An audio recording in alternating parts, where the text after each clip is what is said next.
আসলে আরেকটা দৃষ্টান্ত আপনাকে দেই।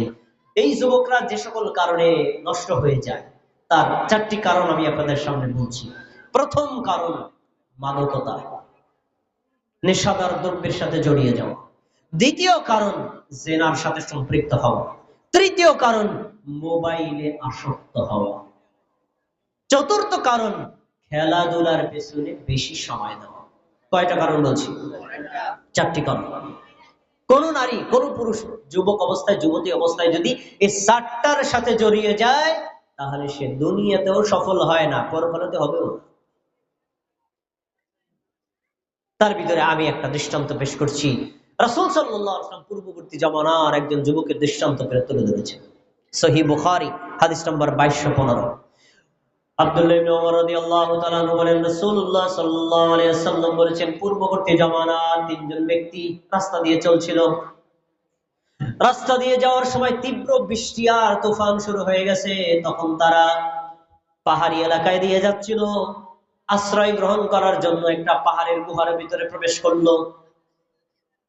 পাহাড়ের গুহার ভিতরে প্রবেশ করার পর ওই তীব্র বৃষ্টি আর তুফান ঝড়ের কারণে পাহাড়ের উপর থেকে বড় একটা পাথর গড়াতে গড়াতে গড়াতে গড়াতে আস্তে আস্তে একেবারে ওই যুবকেরা, ওই মানুষগুলো, ওই তিনজন ব্যক্তি যেই গুহার মধ্যে ঢুকেছে, সেই গুহার মুখে গিয়ে পাথরটা আটকায় গেছে। তার মানে তাদের এখন জীবন্ত কবর। সেই সময় তো মোবাইল ছিল না। মাসুম বিন আব্দুল সুবহান ভাই, আমি এই জায়গায় বিপদে পড়েছি, আমাকে উদ্ধার করেন, বলার সুযোগ ছিল না।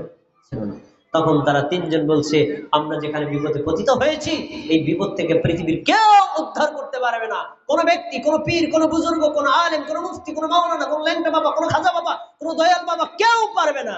পারবে কে? জোরে বলুন, কে পারবে? আল্লাহ। তাহলে আল্লাহর কাছে যদি সাহায্য চাও, একটা ওয়ে আছে। ওয়েটা কি? এই ওয়েটা হলো আল্লাহর একটা সিস্টেম।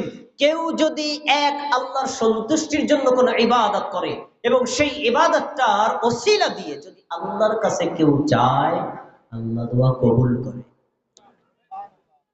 তিনজনে তালাশ করো তো কেউ কোনো ইবাদত পাও কিনা।